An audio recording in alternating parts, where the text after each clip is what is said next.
안녕하세요. 안녕하십니까. 전 부동산 세법 이성원입니다. 자, 부동산 공법 강의하고 실무 강의하는 고상철입니다. 반갑습니다. 전 오랜만에 뵙습니다. 네. 하루 이틀 만인데?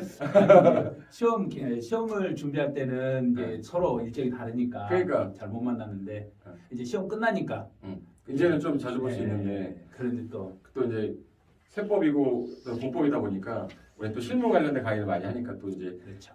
앞으로 이제 공부를 하실 분들이 이제 자격증 따신 분들이 뭘 해야 될지에 대해서 우리가 한번 얘기해 볼 건데, 실무에서 중요한 게 세법 같으세요? 공법 같으세요? 저는 공부 같아요. 아, 이렇게 되면 내가 얘기를 못 하는데. 아니 진짜로 음. 그 실무 하시는 분들 이렇게 다 만나보면 처음에 모든 사람들이 세법이라고 생각을 해요. 근데 그게 아니거든요. 세법을 처음에 하신 분들이 이 사람들이 상담이 왔을 때 필요한 거지. 그렇지. 이제 실무에 투입하기 전에 공부를 배워야 될 건 저는 그래요. 저는 그래서 제가 할 때는 세법보다는 공법부터 배워라. 공법을 틀을 잡아야 그 다음에 세법이 위에서 받쳐준다. 그래서 저는 이제 공법이 좀 더 낫지 않을까 이렇게 생각하거든요. 그러니까 형 말도 되게 의의가 맞는데, 제가 이제 개인적으로 저 중개 사무소도 하고 법인도 하는데, 처음 오신 분들이 제일 이제 힘들어하는 게, 상담을 딱 하면 제일 먼저 물어보는 게 세금 물어보는 거예요. 세금을 뭐 예를 들어서 자기 얘기들 많이 해. 뭐 자기가 뭐 재산이 얼마 있는데 양도세가 얼마 나오고, 사주도 안 해놓고 취득하면서 이 아파트 사면 나중에 할 때 양도세 얼마 나오냐, 뭐 그거부터 물어본대요. 그렇죠. 근데 실질적으로 이제 우리가 세법 시간에 배웠던 거를 이제 실무에 적용을 해야 되는데, 근데 그건 안 돼, 못 해요. 그렇지 않으면 다 상황이 다르니까. 그 제가 이렇게 그 작년에 메가랜드에서 사례로 풀어가는 부동산 세법 실무 해가지고 이 책을 만들어서 이 안에가 이론 잘 됐어요. 이론 내가 내용을 봤어요, 그때. 사례로 풀어드린 거예요. 그런데 이 사례가 케이스를 제가 다 따가지고 이게 물어보는 사람들에 따라서 이런 A라는 사례로 물어보면 대답을 이렇게 해라. 그렇죠. 그런데 수업 시간 다 배운 거예요. 그러니까 다 배운 거잖아요. 입에서 대답이 안 나오는 거죠. 그치, 이제 안 나오는 거야. 이게 어떤 사람들 같은 경우는 자기가 뭐 농촌에 집이 한 채가 있는데, 그리고 뭐 아버지 집 상속을 받는데, 뭐 그러면서 다 그 사건이 다 다르니까 딱 정해진 틀로 얘기할 수가 없는 거잖아요. 근데 살이 잘 나왔네. 조그맣게 이렇게 조그맣게 거래하신 분들은 세법이 궁금할 것 같은데, 그런데 진짜로 큰 돈을 벌고자 하신 분들은 공법이 중요하다고 생각해요. 공법 같은 경우. 그래서 특히 토지 또는 상가, 건물 이런 분석하는 데서 건물, 예를 들어서 건물 같은 경우는 여기에 이 건물이 들어올 수도 있는가 없는가 이게 궁금하잖아요. 그렇죠. 그런데 그만한 여윳돈이 없는 거죠, 이 사람들이. 이게 큰 사업을 하고 크게 상담을 할 때는 처음에 공법이라고 봐야죠. 그러고 나서 그게 다 해결되면 그 뒤에서 세법이 그치, 마지막에 답변이 되는 거니까. 그래서 누가 이제 저는 이제 물어보면 저 세법 공부 좀 해보고 싶다. 그럼 그러지 말고 차라리 땅을 한번 먼저 배워봐라. 그래야 그럼 돼. 땅 전문가시죠. 네. 그럼 땅을 어떻게 먼저 배우시는 거예요? 이제 우리가 배웠던 공법은 솔직히 시험을 위해서 암기하는 공법인데, 그렇죠.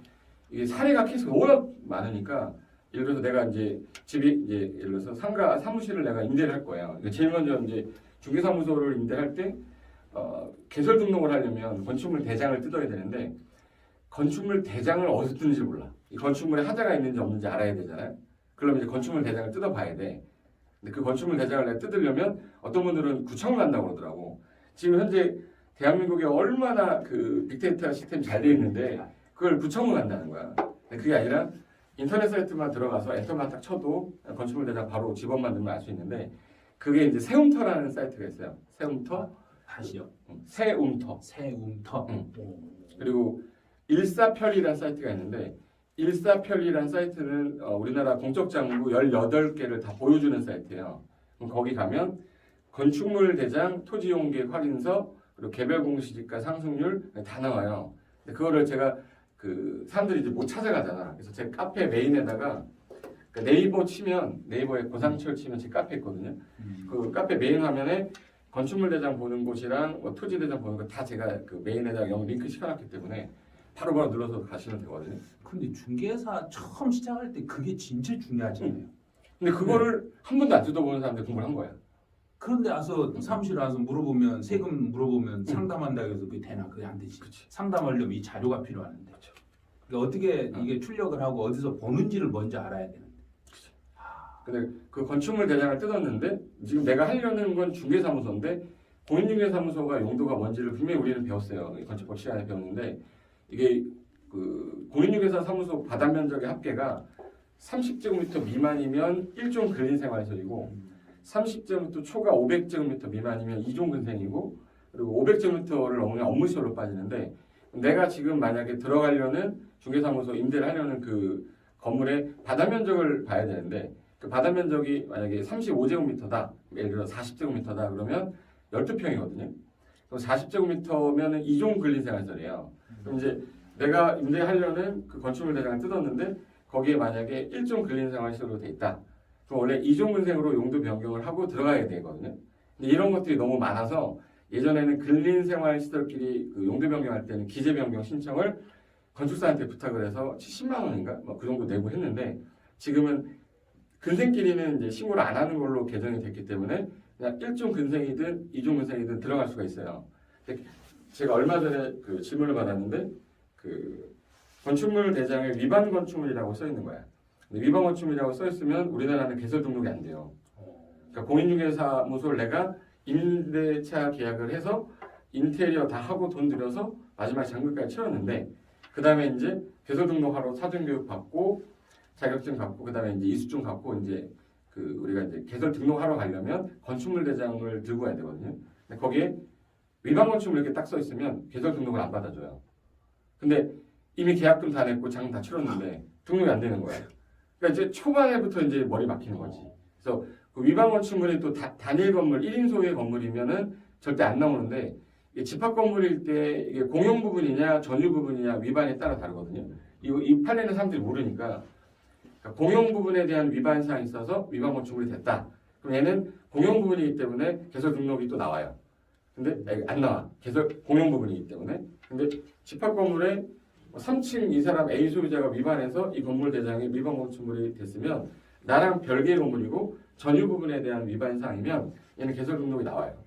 근데 이거에 대해서 잘 모르기 때문에 항상 임대차 계약을 하기 전에 그 건축물이 위반 건축물인지 아닌지 만약에 혹시라도 위반 건축물이라고 돼 있으면 한번 선생님들한테 상담을 받고 그 다음에 임대차 계약 쓰는 게 맞는데 근데 그런 걸 지금 여기서 하나씩 이렇게 알려줘도 그 전체 흐름을 못 잡잖아요. 그럼 그런 강의는 어떻게 하고 있는 거예요? 그 따로 이제 실무 강의에서 따로 해요. 개설 등록 이렇게 중개업에 필요한 강의 해가지고 그걸 따로 이렇게 묶어가지고 수지 강의 하면서도 하고 건축법 그 건축 특강 할 때도 하고 건축 중개사 대상. 그런 부분은 미리서 개설하기 이제 사무실 오픈하기 전이나 중개사 시작하기 전에 이미 수업을 들어놔야 될 거 아니에요. 그렇죠. 이거 들어놓으면 좋은데 그 지금 딱 시험 끝나고 나서 할 게 없는 시점이거든요. 그 한 몇 주 정도 배워야 돼요. 일반적으로 이제 과정이라는 거는 예를 들어서 그러니까 창업을 하기 위한 강의만을 듣는 거는 한 3주면 끝났는데 창업을 하고 나서 계약서 쓰는 것도 배워야 되고 그리고 상가 계약서 쓰는 게 다르고 토지 계약서 쓰는 게 다르고 다 다른데 그 계약서 한 번도 안 쓴 상태에서 나는 이제 소공으로 들어가서 소속 공인중개사 돼서 뭐 이렇게 배울 수 있을 거라고 생각하는데 이 개업 공인중개사도 바빠요. 가르쳐줄 시간이 없단 말이에요. 근데 이걸 누구한테 가서 배워. 그래서 이런 과정들이 아마 이제 메가랜드에서도 진행이 아마 될 거고 뭐 다른 기관 애들도 뭐 많이 하고 있어요. 많이 하고 있는데 시간적인 한계가 좀 있어서 그러는데 시간적인 한계가 좀 안 되고 좀 괜찮아지면 나중에 창업 강의 관련된 거 아마 메가에서도 아마 하게 될 것 같아요. 그리고 혹시 그거를 그 전부 보면은 현장에 와서만 요즘은 들어야 되는 거 아니면 온라인으로 들을 수 있어요? 온라인으로도 할 수 있어요.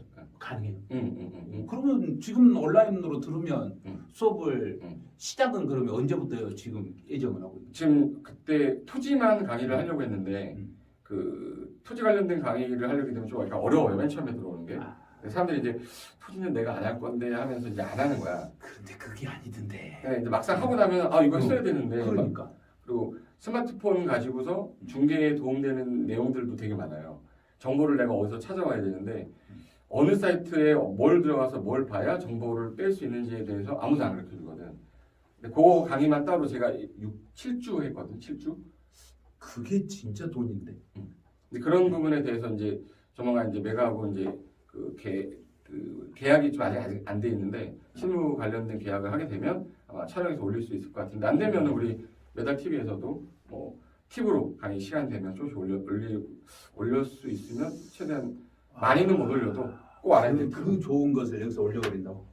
근데 네. 또 이게 동영상으로 못하는 말들이 또 있어요. 실무 강의할 때 동영상으로 못하는 거 있잖아요. 그렇지. 세법도 많이 있고. 그래도 우리도 하다 보면 그냥 함부로 해줄 수 있는 게 있고 그쵸, 영상으로 그쵸. 공개가 나갈 수 있는 게 있고 못 나가는 게 있기 때문에 네. 어떤 것은 자제를 해야 되고. 어쩔 수 없이 오프에서만 할 수밖에 없는 경우도 있고. 음. 근데 그거 했다가 만약에 잘못되면 나한테 책임이 다 오니까. 그래서 중간에 제 디벨로퍼 강의할 때는 디벨로퍼는 촬영을 안 해요. 촬영하면 안 되는 이유가 약간 비법률적인 부분들도 많이 들어가 있고 사람들을 다루기 위해서는 또 이렇게 해야 된다 이런 것들이 있어서 세법에 대해서는 그 탈세하고 똑같네요. 탈절세 같아. 그러니까 어. 똑같은 거네. 딱 탈세라고 하기는 좀 애매한 거야. 근데 조금 법은 어기진 않았는데 탈세 같은 느낌 드는 거. 그게 조세 회피라고 하는 거예요. 그 조세 회피라고 네, 그러죠. 그런 거. 그러니까 법은 지켜가면서 빠져나가는 거. 그렇죠. 근데 그걸 막아야 되는데 이렇게 손가락을 이렇게 벌려놓는 거. 법에가 이렇게 돼 있기 때문에 빠져 있지. 당연히 빠져나갈 수 네. 있는 거. 아는 사람은 빠져나가는데 모르는 사람은 걸려 들어가는 거. 이게 이제 그래서 조세피가 사실은 조세 탈세보다 더 나쁜 거예요. 엄청 나쁜 거예요. 그럼 벌칙도 되게 세겠네요. 아니죠. 어. 그 벌칙은 간단해. 어. 너 나쁜 놈. 끝이야 그냥 끝이야. 끝. 어떤 뭐 그런 처벌이 제재가. 없어요. 처벌이 있는 게 아니라 저 나쁜 놈이라는 소리만 듣지 어떻게 법으로 그죠. 처벌할 수 있는 방법이 없으니까. 법률이 없으니까. 네, 그렇죠.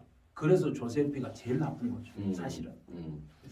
내 예전에 그 명의신탁이 지금 명의신탁이 그 95년도 김영삼 정권 때 들어와서 지금 진행하고 있지만 그 전에는 명의를 빌려주고 집을 사는 게 불법이 아니었거든요. 불법 아니었죠. 그러니까 법률에서 규제를 하고 있지 않기 때문에 네.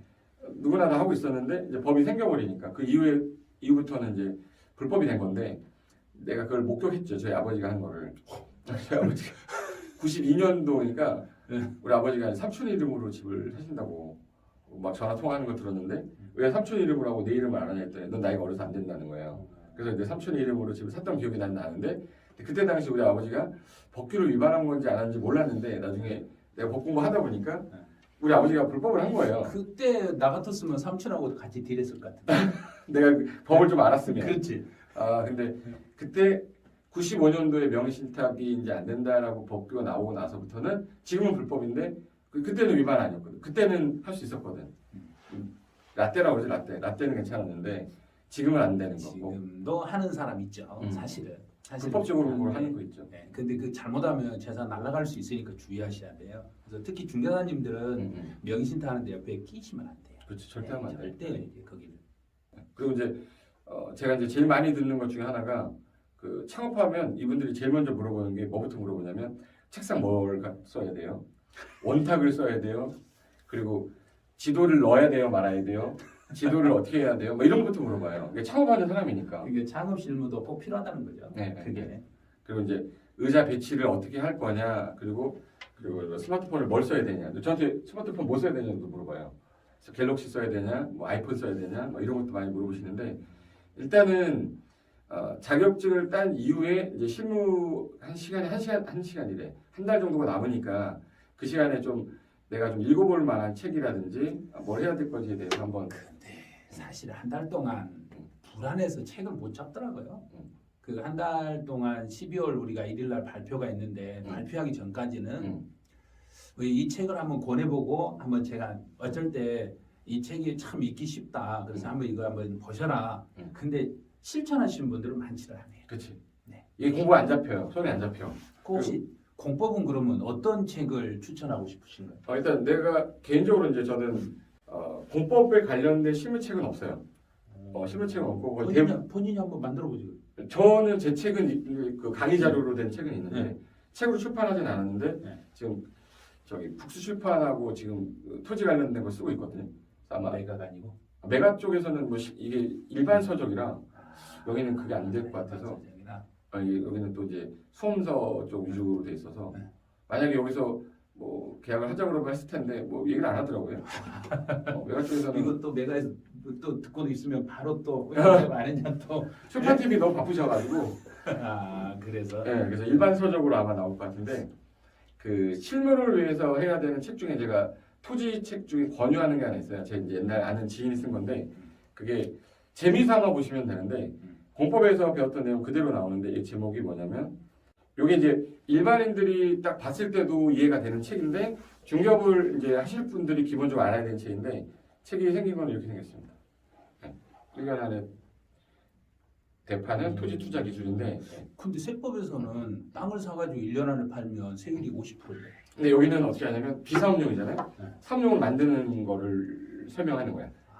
개발 행위를 어떻게 할 거냐. 개발을 해가지고 응. 그러면 세법에서 세금을 적어도 한 30%는 절약할 수 있겠는데. 그렇죠. 이번에 또 내가 듣기로 농지 같은 경우는 2022년 1월 1일부터 그 비사업용을 10%포인트 더 가중한다고 들었어요. 그럼 60%잖아요. 그렇죠.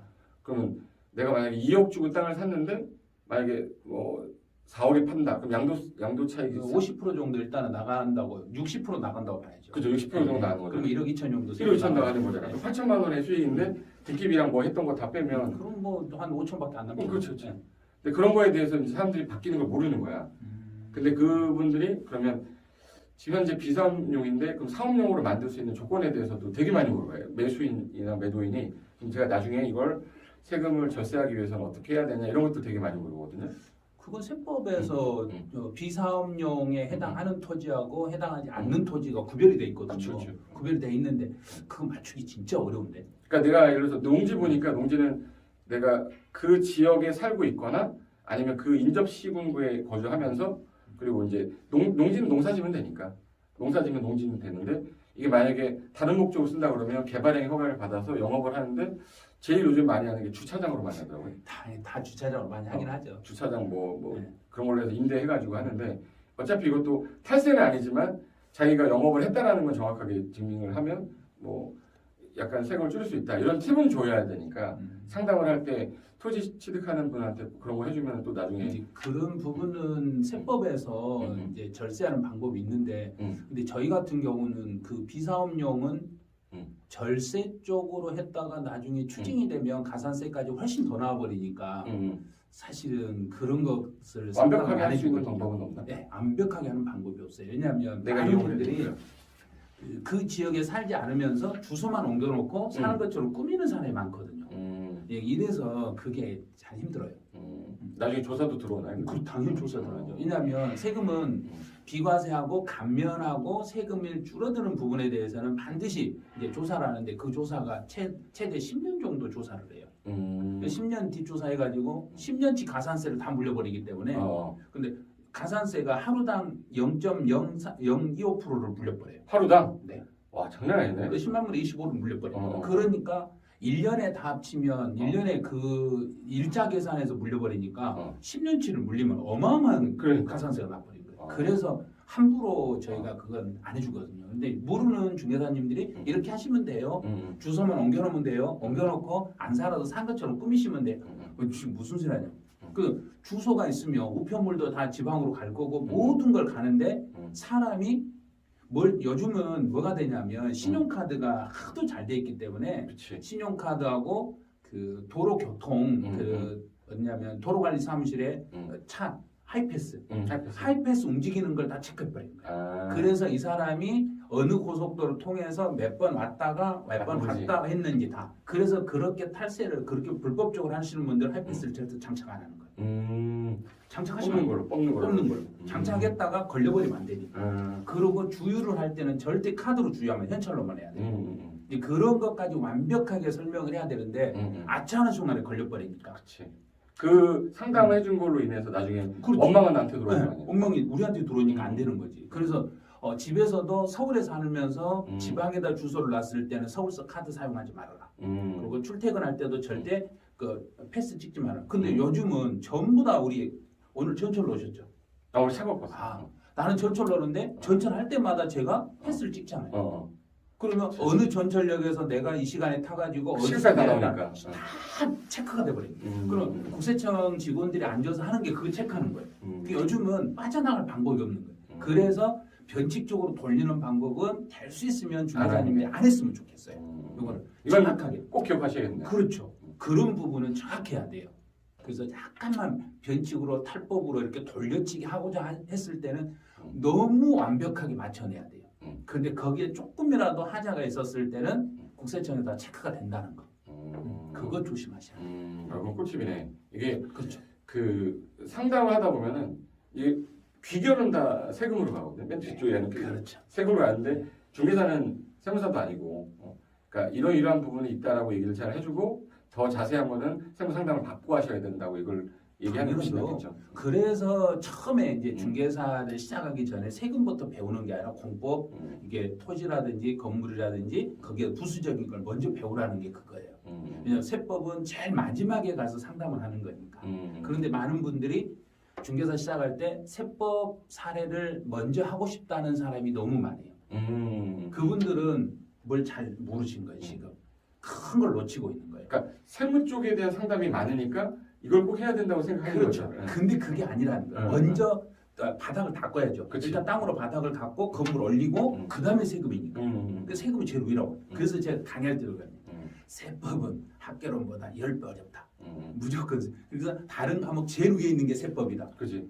근데 16개가 사람을 잡는다. 16개가. 그러면 이제 특히 토지 같은 거 처음에 준비할 때는 그러면 어떤 식으로 접근을 해야 되는 거예요? 일단은 토지에 대한 브리핑을 해야 되기 때문에 내가 매물이 들어오잖아요. 예를 들어서 10억짜리 뭐 땅 내 갖고 있는데 이 땅 좀 팔아주세요라고 이제 매물이 딱 들어오면 제일 먼저 해야 될 일이 그 토지에 대한 매물 매각 보고서, 매물 보고서라고 해서 내가 이제 하나 PPT를 만들든 한글로 만들면 되게 없어 보이거든요.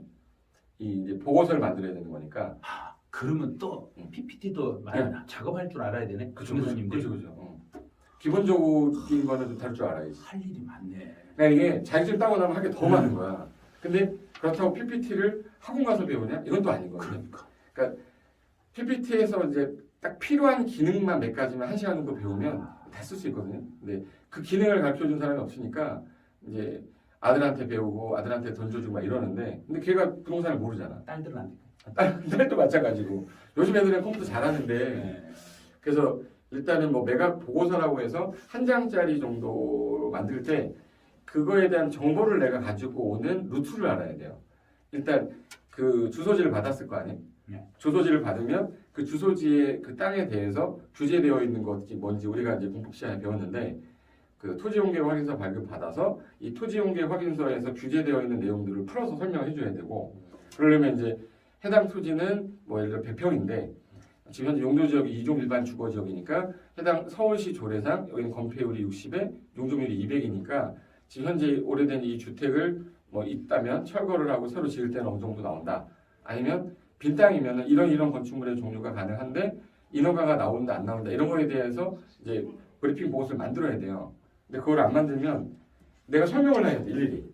한 장짜리만 딱 만들어서 주고 보시면 이해가 되는데 근데 그런 걸 중개사님들이 못하지. 많이 꺼려 하시더라고요. 왜냐하면 내가 이걸 한 장을 딱 작업을 해갖고 이제 주잖아요. 그러면 이게 다른 중개사 사무실로 넘어갔을 때 자기 거 물건이 넘어갈 수도 있다. 그래서 주소는 정확하게 안 쓰지. 네. 그래서 용도 지역하고 뭐이고 대략적인 가격인데 전속 받은 거는 다 해도 되는데 네. 전속 안 받은 거 같은 경우는 매물 보고서에서 좀 약간 그 내가 갖고 있다가 필요한 사람이 있을 때만 이제 보여주고 이런 형태로 가거든요. 근데 근데 저는 그렇게 작업을 해가지고 땅 이렇게 브리핑한 사람은 못 봤어요. 못하는 게 아니라 그 사람들이 그걸 몰라서 못하는 거예요. 아 그러는 거야? 네. 기존에 창업했던 선배들한테 조언도 좀 많이 듣고 어떤 중개업을 하시는 분들 모임 있으면 그런 데 모임에 가서 참여해가지고 같이 하는 게 진짜 도움 많이 되거든요. 그러니까 내가 경험하지 못했던 거를 누군가가 내가 물어볼 사람도 없어. 이 중개업이 되게 외로운 직업이에요. 내가 창업을 해가지고 혼자서 CEO가 돼서 이 사무실을 끌고 나가야 되는데 잘 된다고 해서 어디 가다 자랑할 수도 없고 안 되면 하소연할 때도 없고 그러니까 이게 되게 외로운 직업이야. 잘 된다고 그러면 밥 사라고 그러고 술 사라고 그러고 안 되면 누구한테 가서 얘기하면 쪽팔리고 근데 이제 집에서는 뭐 맨날 사무실 처리라고 내가 1억 정도 줬는데 뭐 가져온 거 가져온 거 얘기하고. 없고. 그러면 스트레스 받는 거예요. 그래서 이제 저는 전문적인 좀 과정들을 한 번은 경험을 해보시고 창업을 하는 게 좀 좋지 않겠나. 그렇죠. 그래서 제가 처음부터 이야기한 게 처음에 세법부터 배우려면 안 된다는 그러니까. 거예요. 그래서 많은 분들이 세법을 먼저 배워야 된다 이렇게 생각을 하는데 그래서 저는 세법은 아마 연초 1월 달에서 3월 달 사이에 배우는 게 제일 좋을 거라고 생각해요. 왜냐하면 세법은 12월 말에 되면 개정이 되니까. 그래서 1월 달에서 3월 정도에는 세법을 배우고 그다음에 지금 10월 달 시험이 끝나고 11월, 12월 이때는 토지라든지 이제 창업 실무라든지 상담 중개 이런 것들을 배워 놓으면 그다음에 이제 연계가 이제 나중에 그걸 배워 놓으면 세금으로 연결이 되니까. 그렇죠. 마지막에. 네, 이렇게 세금하고 연결시키고 이런 작업을 해야지 처음부터 세법부터 달라들면 이건 다른 걸 토지 아주 진짜 내가 중개사 시작을 오픈하려다. 그럼 오픈하려 했을 때 계약서 한 번도 안 써보고 그리고 사무실 문을 열었는데 저도 이제 중개사 사무실 가보면 제일 먼저 문을 딱 열고 들어갔을 때 이 사무실이 화사한가 썰렁한가 분위기가 내가 왠지 한 발을 딱 디뎌가지고 발을 딛고 들어가고 싶은 사무실인지 왠지 문만 열고 거기만 이렇게 삐쭉해보고 문을 닫고 싶은 사무실인지 이런 게 느낌이 오거든요. 그래서 어떤 사무실은 문을 딱 열면 나도 모르게 그냥 쑥 들어가는 사무실이 있고 또 어떤 사무실은 문을 딱 열고 멈추돼가지고 못 들어간 사무실이 있고 그럼 왠지 구조가 안 맞는 거예요. 구조가 안 맞고 벽면에 붙어있는 사진이라든지 이런 게 사람을 끌지 못하는 거예요. 이제 그러려면 여기저기 잘 되는 사무실 여기도 방문해보고 저기도 방문해보고 여러 군데 가봐야 되는데 그냥 단순히 사무실을 인수만 해가지고 그 세팅 그대로 쓰려가니까 그런 게 안 되는 거예요. 이제 시험 끝나면 누군가가 지나가다가 중개사님 이거 내가 이거 하나 살라는데 세율이 몇 프로예요? 잠깐만요. 제가 사무실에 가서 책 좀 찾아보고요. 책 찾아보고 알려드릴게요. 되게 없어 보인다. 그죠? 찾아보고 한다 그러면 되게 없어 보이잖아. 바로 얘기해줘야지. 바로 그 자리에서 이게 몇 프로예요? 이렇게. 그러면 이런 걸 다 하려면 먼저 무엇부터 배운다고? 기본적으로 이제 군법 정도 하고 그다음에 이제 세무 마지막으로 정리하면서 해야지. 그래서 이제 중개사 시작하기 전에 하실 분들은 먼저 기본적으로 토지, 중개 실무하고 관련된 창업 실무 관련된 모든 기본을 닫고 계약서 작성하는 거 배우고 이거 다 배운 다음에 그 다음에 세금 실무로 이렇게 들어오셔야죠. 그게 맞는 거죠. 이게 맞는 것 같다. 그렇죠. 그런데 처음 생각할 때는 상담 잘해야 되니까 세법을 먼저 해야 되지 않을까 이렇게 생각했을 거예요. 맞아, 그럴 수도 있어. 나도 그렇죠. 세무를 많이 알면 뭔가를 조언이 되니까. 근데 막상 또 실무 나가면 물어보는 게 뭐 상품만 물어보는 게 아니라 복합적인 거 다 물어보거든요. 그렇죠. 그리고 일단 중개사 오픈하려면 기본적으로 창업 실무라든지 계약서 작성하는 거 이걸 해보고 가셔야 돼요. 그것 중요하지. 그것 없는 상태에서 위에서 세금이 있을 수는 없는 거예요. 세금은 창업이 지금 안 된 상태니까 창업을 하기 위한 기본 전제 조건을 갖춘 다음에 이 실무가 들어와야죠. 그러려면 진짜로 우리 고상철 선생님이 하는 이 실무 이렇게 강의하는 거 이거 아깝다고 생각하지 마시고 들어보셔야 돼요. 그래서 적어도 6개월 정도는 혹시 들어야 되지 않아요? 뭐 전문적으로 한다 그러면 6개월 정도까지는 가면 좋은데 이제 대부분 이제 11월 달 지나고 나면 1월 달부터 창업하고 뭐 소공으로 가니까 그래도 저녁에 야간에 강의 있지 네, 않나요? 야간에 해도 막 오셔요. 그러니까 저는 그거를 6개월이 아니라 한 2년 정도는 사실은 배워야 된다고 생각을 해요. 실무하고 이렇게 전체적인 다 틀을 잡으려면 한 2년만 배워놓으시면 그 다음에 나머지 한 3, 40년은 엄청 편하게 돌아갈 수 있는데 그렇죠. 그게 좀 부족한 것 같아요. 근데 처음에 사람들이 대부분 어떻게 생각하냐면 야 그냥 다 차리던데 뭐 그냥 하면 되는 거 아니야 뭐 이런 식으로 하는데 제가 지금 그 중개 사전 교육을 우리가 32시간인가 34시간인가 배우잖아요. 제가 건대 협회 강의도 하고 공인중개사 협회 강의도 해요. 근데 여기서 강의해 줄 수 있는 건 딱 한계가 있어. 거기는 안 돼요. 2시간, 3시간 강의해가지고 무슨 걸 다 하겠어요. 예전에 세법 제가 이제 협회 강의를 들어가 봤거든요. 아니 이것만 해주라는 거예요. 요것만 해주고 뭐 사업자 등록 개설하는 거라든지 뭐 사업자 등록할 때 간이 과세를 해야 되냐 아니면 일반 과세를 해야 되냐 이런 걸 설명해요. 근데 부가가치세에 대해서 아무것도 모르는 사람에게 제일 중요한 게 부가치 몰라요. 아무것도 모르는데 그걸 뭐 어떻게 설명을 하냐고. 네? 할 수 있는 방법이 없는 거예요. 그래서 부가치세가 시험법이 없잖아요. 없죠. 그러니까 부가치세 얘기하면 사람들이 아무것도 모르고. 그래서 이제 상속증여세가 끝나면 부가세. 부가가치세 중에서 사업자 등록을 개설할 때 일반 사업자로 냈을 때 간이과세로 냈을 때 좋은 점, 안 좋은 점 이런 것들을 또 그것도 이제 유튜브로? 또 무료로 해요. 근데 어쩔 수 없지. 그게 뭐 5천만 원인가 5천만 원이야? 이제 4,800만 4,800인데 원인가? 이제 요즘 이제 좀 법이 개정이 돼서 8천 정도까지 올라가요. 아 그런 거예요? 올라가니까 이제 좀 모르시는 분이 많으니까 이런 것도 이제 또 알려드려야 되고. 그렇죠. 네. 지금 전국에 있는 중개사들도 모르는 거잖아. 그건. 잘 모르죠. 응. 근데 이제 일반 사업자로 했을 때 좋은 점, 안 좋은 점, 응. 또 개인 사업자에서 법인으로 바꿨을 때 어떤 장점이 있고 어떤 단점이 있는지 이런 것들도 하나씩 이제 공부를 해야 돼요. 그거는 나중에 차근차근 이제 배워야 될 내용이니까 그런 부분은 많이 지금 계획을 해서 알려드릴까 지금 생각 중에 있거든요. 그럼 제가 이렇게 많이 계획을 한다. 그럼 우리 PD님이 엄청 고생하시. PD 눈이 갔는데요, 맛이? 그래서 일단 중개사 합격하시고 가만히 계시지 말고 여기저기 찾아보고 교육도 많이 들으시고 교육 받고 적어도 한 6개월 정도 이렇게 받아 놓으신 게 도움이 될 거고 저는 이제 세법은 내년 1월 달에서 3월 사이에 그때만 이 실무 교육을 실무 강의를 받을 수 있으면 이제 현장에서 받을 수 있으면 받으셔도 좋고 아니면 온라인상으로 촬영해 놓은 게 있으면 들으셔도 되니까 그거는 세법은 현장에서 배우든 온라인으로 배우든 똑같다고 봐요. 그렇죠. 상담을 하는 거니까. 근데 이제 공법은 안 그럴까? 실질적으로 막 찾아봐야 되고 찾은 거에 대해서 현장도 가보고 현장 가서 브리핑하는 거 어떻게 하는 건지도 배워야 되고 또 실측도 해야 되거든요. 그래서 전 자 갖고 다니는데 거리 재는 자가 있어요. 레이저로 재는 것도 있고 이게 한 4만 5천 원이면 사거든요. 여기 높이가 몇 미터고 장 들어간 높이도 내가 알고 있어야 예를 들어서 냉장고가 뭐 좀 큰 건데 들어가냐 안 들어가냐 이런 것도 물어보거든요. 그래서 이제 중개업을 창업할 때 필요한 물품들이 있어요. 물품들 뭐 예를 들어서 레이저 자 그리고 내가 주로 쓰는 메모리 들어오면 빨리빨리 적어놓고 해야 되는데 옛날에는 사람들이 다 수기로 작성을 했는데 최근에는 클라우드에다가 내용 올리고 하는데 이런 것들에 대해서 연세가 좀 있으신 분들은 잘 모르니까 매물 받자마자 매물장에다가 넣어놓고 나오면 바로 이제 그 매물에 대해 설명하고 해야 되는데 그 매물장 관리하는 것도 해본 적이 없잖아요.